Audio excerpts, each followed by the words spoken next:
Bonsoir.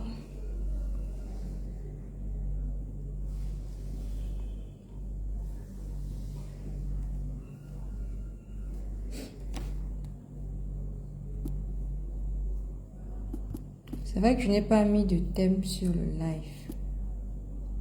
Je me suis promise. Merci Audrey.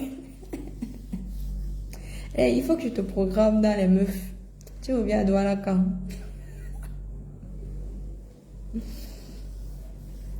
Je n'ai pas mis de titre sur le direct parce que je veux parler de deux choses. Donc là, je m'adresse à mes confrères journalistes. Parce que je suis quand même encore... Je suis encore membre du SNJC, le syndicat national des journalistes du Cameroun, et je viens de lire quelque chose qui... Ça fait... C'est pas vraiment beau. On a l'impression que plus les années passent, plus nous les journalistes, on accepte de se faire mépriser.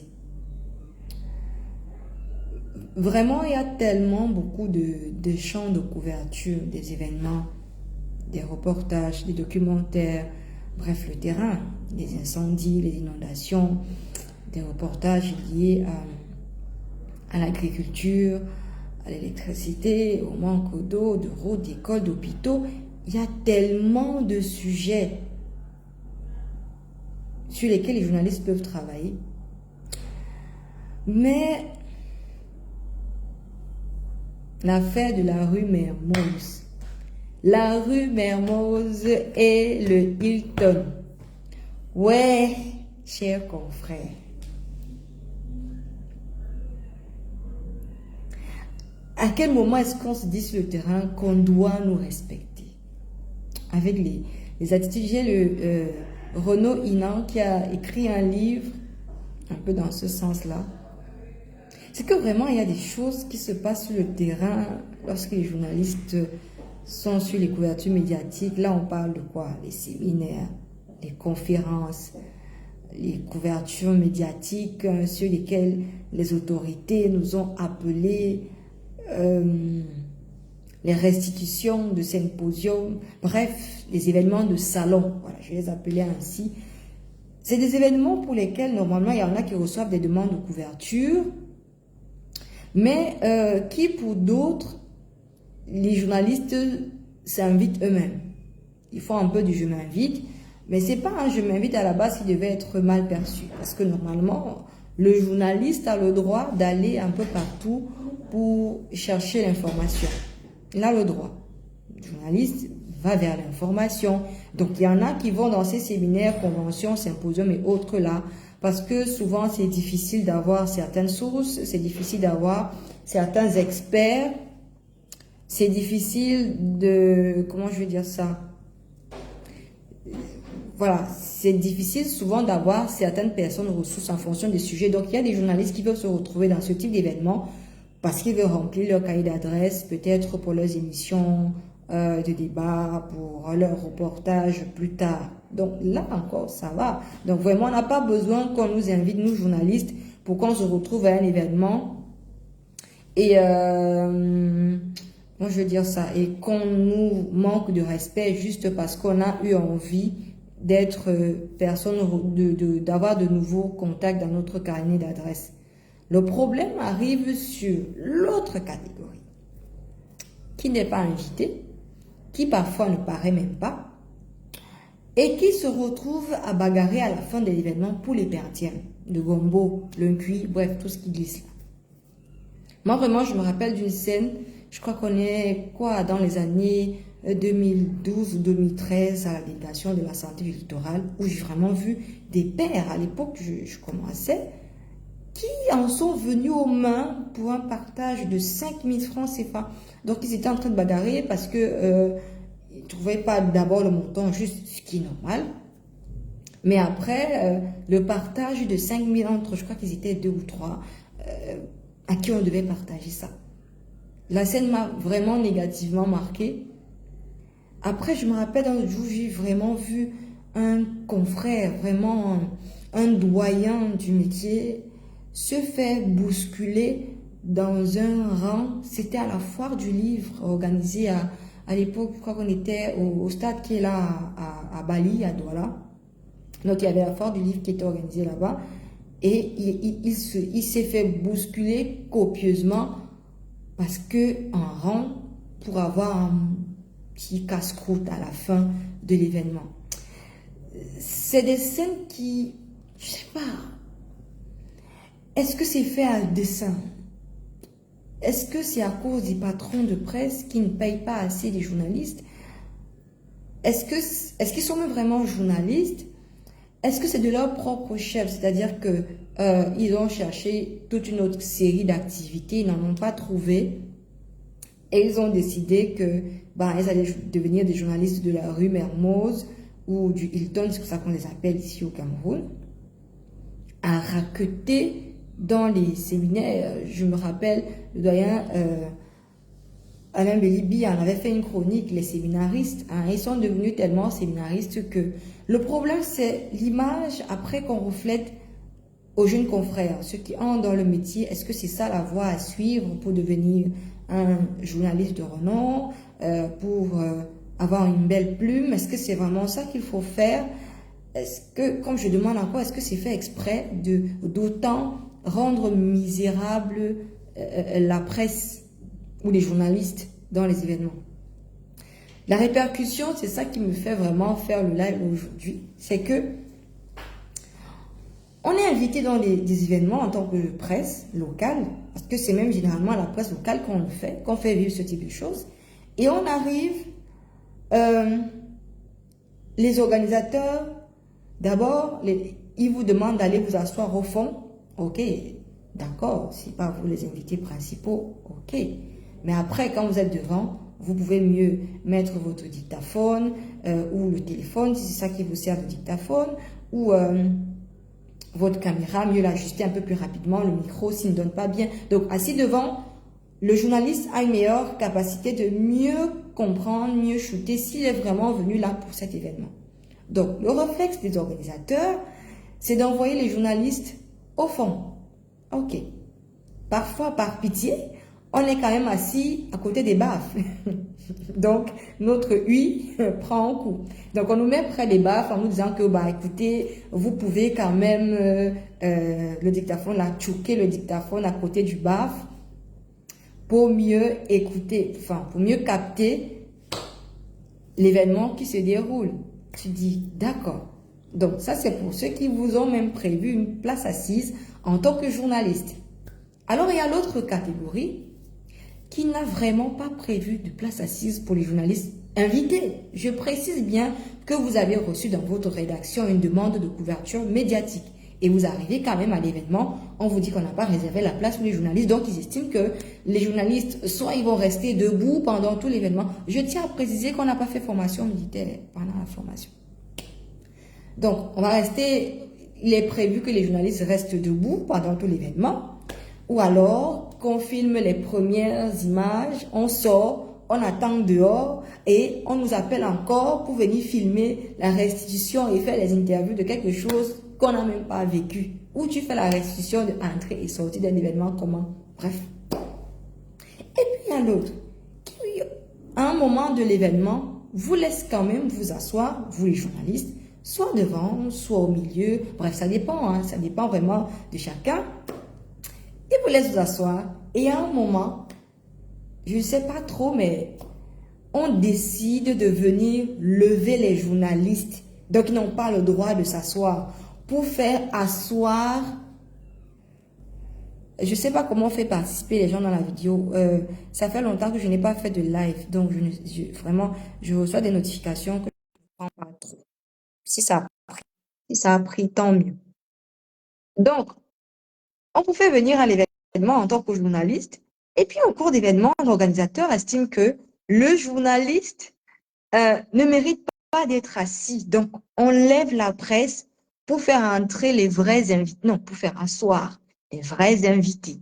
Donc, on vous lève et vous vous retrouvez debout. Le problème, ce n'est même pas que les organisateurs. Il y a un problème, il y a les CELCOM qui encouragent. C'est-à-dire qu'on vous contacte pour organiser une conférence de presse ou d'inviter la presse et vous n'avez même pas le courage de, de dire à l'organisateur que voilà comment je voudrais que vous traitiez les journalistes quand ils viendront. C'est quand même le quatrième pouvoir.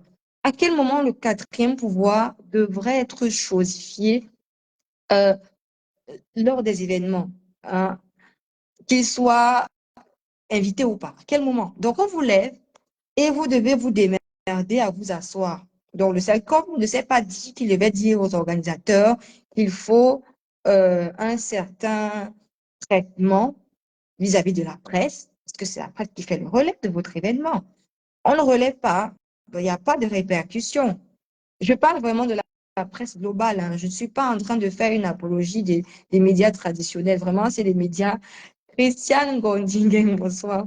Je ne suis pas en train de faire une apologie ou une différenciation entre médias traditionnels et médias sociaux aujourd'hui. C'est vraiment de manière globale. C'est que si on ne fait pas écho de votre événement, ça reste dans votre salle que vous avez louée à Bonanjo, à Akwa, au Bonamoussadi ou à Maroua, Garoua, Yaoundé, comme vous voulez, ça reste là-dedans.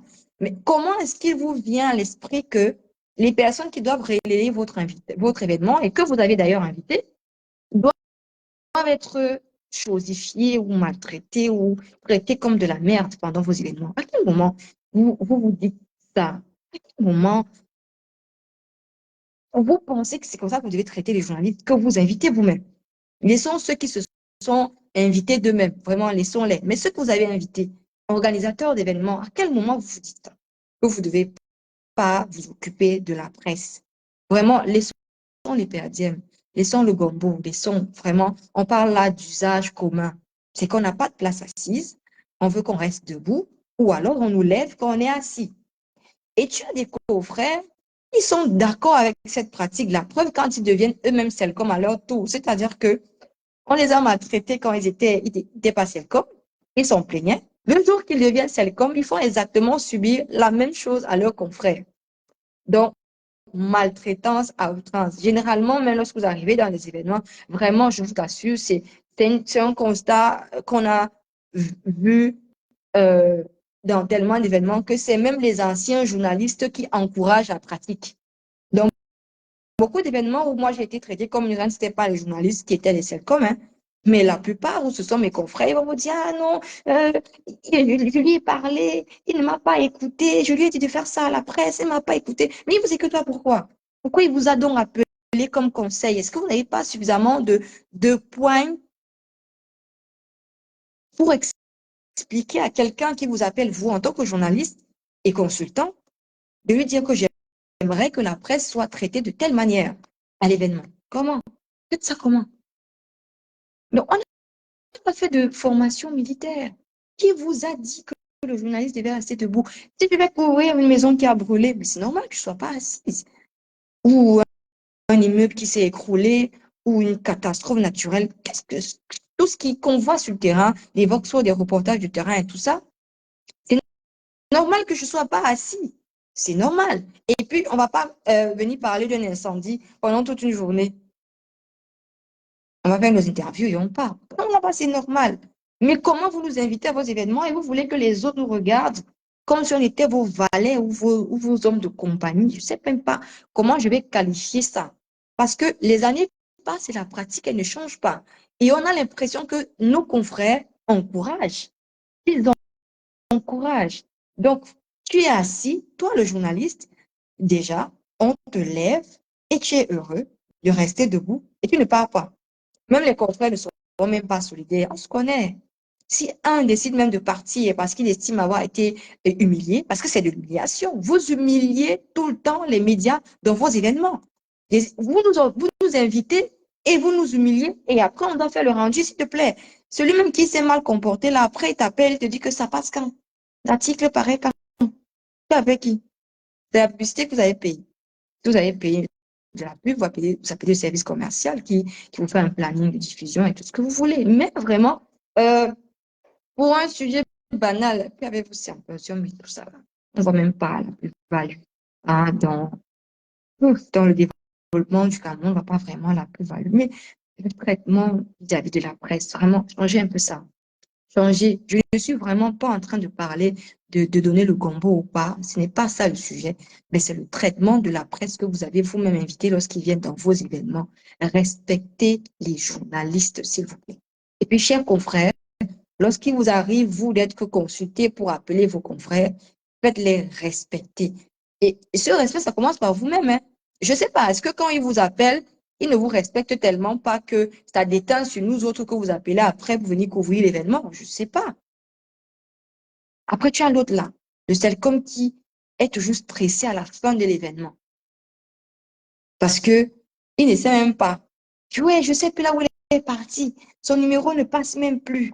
Oh, qu'est-ce qu'ils ont encore comme argument là? Je lui ai pourtant dit, il y a toujours tout en français. Ah non, il a dit qu'il voulait d'abord voir tous les journalistes qui seront là avant de faire un geste et tout. Euh, donc, Bruno Ewane dit que, bonsoir Claire Luz, je crois que c'est une très mauvaise habitude, malheureusement, qui a pris des racines. Effectivement, les racines sont devenues tellement profondes. Comme on vous voit toujours debout, il y a du travail dans ce sens et dans tous les secteurs, malheureusement. Oui, ce que je disais, c'est que si on va couvrir une catastrophe naturelle, on ne va pas demander un banc à une victime. Donc là, tu vas travailler debout, vous faites les interviews, on est debout. Et puis, il n'y a pas que des interviews debout, il y a des interviews actives, vous les voyez à la télévision. Donc, il y a pas une règle qui dise même qu'on doit à tout prix faire une interview étant, euh, étant debout. Il n'y a pas une règle comme celle-là. Il n'y en a pas. Donc, s'il vous plaît, respectez la presse. Là, vraiment, je parle du Cameroun, hein. Parce que dans d'autres, quand vous recevez la presse internationale, vous ne faites pas la même chose. Pas du tout. Et puis, il y a quelques médias camerounais que vous respectez, je le reconnais. Il y en a vraiment quelques-uns que vous respectez au point de dire que si le média là n'est pas là, l'événement ne commence pas. D'accord. C'est déjà quand même quelque chose, même si c'est du manque de respect aux autres qui sont déjà là. Mais après, respecter le reste. Moi, la première fois, vraiment, je le dis, hein, alors c'était dans un collège privé à Douala 5e, je n'ai plus trop le nom, mais c'est situé quelque part à l'Oppo, mais c'était à l'occasion de la journée de la jeune fille.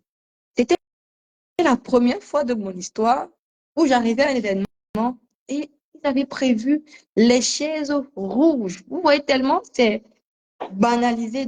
Donc, ils avaient prévu les chaises rouges là, ce qu'on prévoit souvent pour les VIP dans les événements, pour la presse et devant. C'était la première fois, c'était dans un collège à l'Oppo. Voilà. La descente du, je crois, Charles de Gaulle, quelque chose comme ça. C'était la toute première fois. Et tellement les confrères étaient habitués à être assis derrière ou à être debout, ils ont tous hésité à aller s'asseoir. Donc, il a fallu que l'organisateur de l'événement leur dise dont les places de devant ont été apprêtées pour vous. C'était vraiment la première fois. Mais les autres, là, respectez-nous. Quand vous nous invitez à vos événements, respectez la presse. Je sais que vous allez commencer à dire, ah, la presse même ne se respecte pas. Oui, je viens de reconnaître que la presse même ne se respecte pas. Et puis, même si elle ne se respecte pas, ça n'enlève pas que vous devez nous respecter. Vous savez qu'on ne se respecte pas, mais vous nous appelez toujours. Vous savez qu'on ne se respecte pas, mais vous demandez quand même qu'on fasse le rendu de vos événements dans nos médias. Il y a quand même contradiction dans ce que vous déclarez. Donc, si vous estimez qu'on n'est plus assez noble pour que vous nous respectiez, vous nous appelez pourquoi? Faites vos événements et faites-en là comme vous-même. Ou l'actu, whatever you want. Ne nous appelez plus. Vous venez nous humilier devant vos invités que vous estimez plus prestigieux que les journalistes. Donc, c'était mon coup de gueule. Et voilà. Chère femme, j'ai dit que j'allais parler comme ça jusqu'à étudier 2025. Après, on va atteindre les municipales, les législatives, les régionales et tout ça. Intéressons-nous à la politique. Inscrivons-nous sur les listes électorales, votons, surveillons nos votes. Je parle des femmes. Si vous voulez voter même les candidats parce ils ont les vestes, ils sont chauds, c'est déjà un vote. Ça compte. Ceux qui font politique savent que c'est un argument de politique. Un candidat chaud est souvent voté par beaucoup de femmes. C'est pas grave. Mais votez quand même. Et c'est ça votre argument. Mais après, je pense que, voilà, on ne devrait pas dire que ce n'est que ça qui intéresse les femmes d'avoir les candidats qui sont chauds et chauds. Programme politique s'y intéressé. Est-ce qu'il parle d'environnement, de culture, d'éducation, de santé, d'infrastructure? dans quel pan? Est-ce qu'ils disent tous la même chose? Est-ce que chacun a des approches un peu plus différentes et qui ont l'air réalistes? Parce qu'après, il ne faudrait pas que les candidats aux élections, là je parle de manière globale, présidentielle, municipale, législative et tout ça, qui ne nous donnent pas qui ne nous présentent pas des projets qui ne sont même pas viables. Son mandat va finir, il n'aura même pas encore fait la moitié. On voit ça avec les maires actuellement. Ils nous ont pompé les promesses. Vous savez à quel moment ils sont en train de lancer les marchés? Les promesses de 2020. Certains maires sont en train de commencer à les exécuter en 2025. Ils disent que non, le budget, vraiment, c'est centralisé, c'est dû la signature à Yaoundé. Même les maires se plaignent de la signature à Yaoundé. Si le maire se plaint que Yaoundé, la signature dérange, nous ici, on va dire quoi? Nous qui ne sommes pas maires. Le problème, c'est que les maires, vraiment, il faut quand les élections locales vont commencer là, qu'on dénonce. Donc les maires se plaignent que la signature de Yaoundé dérange quand il faut exécuter nos marchés ou les promesses qu'ils ont eu à tenir pendant la campagne électorale. Et il faut préciser quand ils votent leur budget. Le fonctionnement de la mairie, son budget est supérieur. Ça, c'est vraiment quand je couvrais encore beaucoup les exécutions de budget dans les communes de Douala. Là. Tu te retrouves à 60% pour le fonctionnement de la mairie et à peine 40, 30%, parfois même 25% pour l'exécution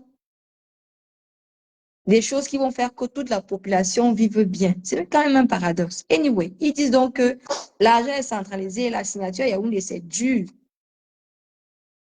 Quand nous on finit de vous voter, cher maire, vous-même pour signer seulement la déclaration d'acte de naissance ou le père, les documents à la mairie là, c'est facile.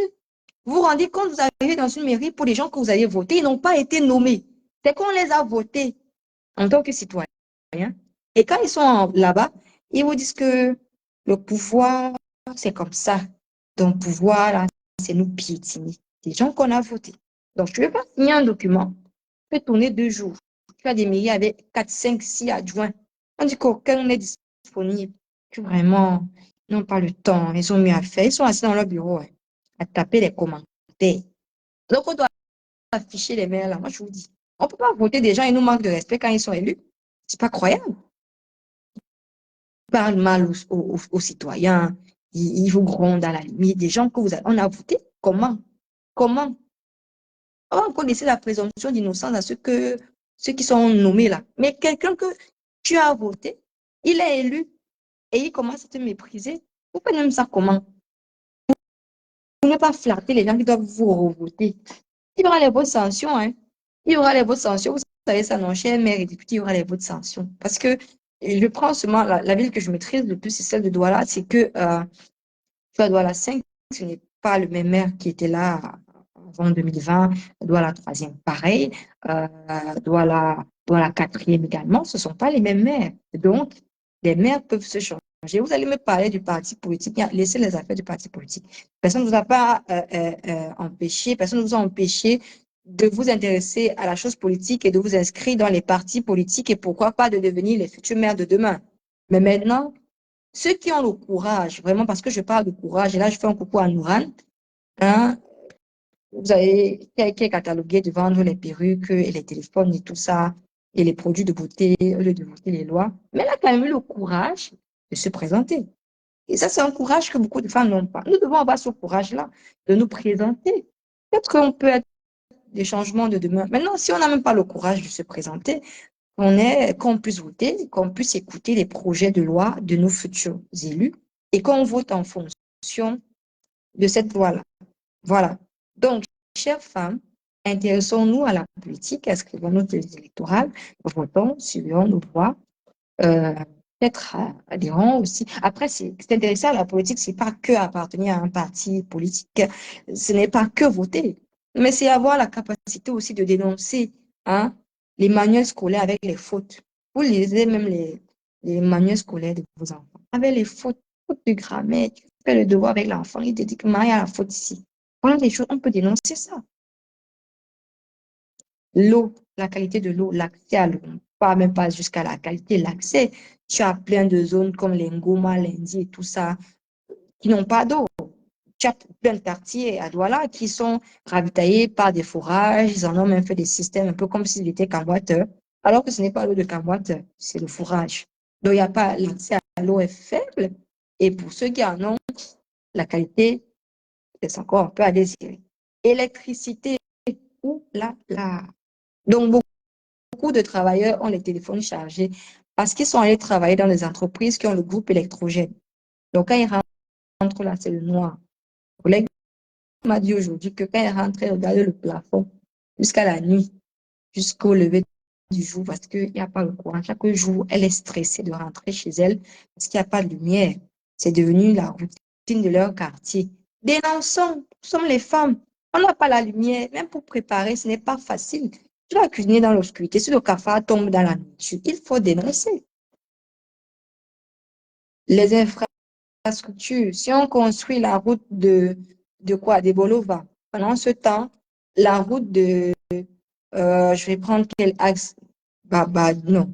On va prendre Konsamba, Mungula, est gâtée. Donc, pendant qu'on construit une autre, l'autre est détruite parce qu'elle n'est pas entretenue. C'est nous qui voyageons dans les routes là, normalement. Quand on part aux funérailles, au deuil, soutenir la famille, préparer là-bas, tourner les mamies de Ndolé, tu finis de tourner la grosse mamie de Couscous et tu dois reprendre la route qui est mauvaise. Donc, chez les femmes, on doit dénoncer. C'est pas comme si ce sont les hommes qui subissent autant de misère. Dans le cas du Cameroun, on doit dénoncer l'environnement. Dernièrement, dans mon précédent live, je parlais de quoi les grosses grumes qui sortent de nos villages, alors que les conventions internationales disent que lorsqu'ils ont coupé, ils doivent planter à nouveau. Est-ce que c'est même contrôlé? Ce n'est pas contrôlé. On nous détruit. Actuellement, vous allez dans certains villages, il fait chaud comme à Douala, tellement on est en train de raser, de faire un fond qu'il fait déjà chaud, alors que quand les gens rentraient, peu importe le village, il y avait un bout de fraîcheur grâce aux arbres. C'est quand le désert va envahir tout le pays que nous, les femmes, on va parler. C'est quand le Vouri va inonder tout Douala, là, surtout les quartiers. Il y a les quartiers là. Quand les maris partent, disent qu'ils partent chercher le terrain. Pardon, vous pouvez aussi lui dire que, papa, l'endroit-ci, c'est une zone verte, zone interdite. Inondation peut nous prendre ici. Pardon. C'est vrai qu'à Douala, moi, j'ai vu le titre foncier sur l'eau, du côté de Bonabéry, là-bas. Il y a l'eau. Ils ont, je ne sais pas comment, le cadastre euh, délivre des titres fonciers sur des zones marécageuses qui eux-mêmes ont dit qu'elles étaient déclarées zones vertes, donc pas constructibles. On a plusieurs zones ainsi vendues. Après, à l'autre côté de zones d'utilité publique là. Après utilité publique, on vend le terrain derrière. On dit que c'est pour construire des hôtels. Les hôtels là, vont recruter combien de personnes? C'est même pas les hôpitaux pour dire que l'utilité publique vraiment, c'est pour soigner les gens ou pour les éduquer. Donc, il y a tellement de choses à dénoncer, tellement que, comme je disais, c'est pas obligé qu'on soit, voilà, qu'on appartienne à un parti politique, mais en tant que femme, on peut lever la main, la voix, donner de la voix pour dénoncer que ça va mal. On va mal. Ce n'est pas, ce n'est pas caché, c'est pas comme si il y en a qui vivaient extrêmement bien et d'autres qui, non, on va mal. Il n'y a qu'une petite minorité qui vit très bien. Après, on ne connaît pas leur réalité. Mais on va mal et on doit dénoncer en tant que femme. Maintenant, il y a plein d'hommes qui regardent. Je n'ai pas dit que vous nous laissez, nous femmes, parler seules. Je suis en train de demander aux femmes de s'allier à vous pour qu'on soit plus nombreux à dénoncer, plus nombreux à, voilà, à s'intéresser à la chose politique, pas à se déchirer pour la chose politique, mais à, voilà, à être ensemble pour dénoncer des choses qui ne vont pas bien, parce qu'il faut qu'on vive bien. On vit trop mal, vraiment trop mal. Si la présidentielle menace les gens, je dis que les maires, les députés, et vous savez que si vous votez mal vos maires, c'est vos conseillers régionaux qui seront également mal votés, parce que l'élection des conseils régionaux, c'est pas, les conseillers régionaux n'est pas une élection directe et indirecte. Donc, vous votez les maires, conseillers régionaux, et ce sont eux qui vont voter conseillers municipaux, pardon, ce sont eux qui vont voter après les conseillers régionaux. Donc, vous votez mal vos maires, la conséquence sur les conseillers régionaux. Il faut donc que ces gars qu'on vote nous respectent, qu'ils tiennent leurs promesses. Parce que Ce n'est plus loin. Votre élection arrive. On doit faire un vote sans sanction. Des mères qui se comportent mal là. Comme femme, on dénonce. Est-ce que vous abusez? On ne peut pas vous voter, vous nous manquez de respect. Donc, c'était un live dédié au manque de respect. Vous manquez de respect aux journalistes. Vous manquez de respect aux populations qui vous votent. Il faut que les choses changent et qu'on ait le courage de dire non. Vraiment, chers confrères, on dit qu'on se lève. On se lève pour aller où, chers journalistes? Pour aller où? Ils disent qu'on se lève, on sort. Vous allez alors vous lever. On se connaît? Est-ce que vous allez vous lever pour partir? Laissez le bonbon à qui? On est mercredi. Bonne suite de la semaine. Et merci à tous ceux qui m'ont regardé. Bounou Wane, le grand commentateur. Ce sont les éléments de campagne. C'est vrai, ils viennent nous embrouiller avec les éléments de campagne, mais on a le droit de contrôler, de regarder, de dire que, OK, bilan plus 5, il n'y a rien qui a été fait. Les berges ouvriers ne sont pas aménagées, le pont et tout ça, tout ce qu'on nous a promis, il n'y a pas. On a même promis le câble, oui, c'est-à-dire qu'on devait s'envoler à Douala pour circuler. Euh, bonne soirée à tous et merci de m'avoir suivi. Ne nous méprisez plus, pardon.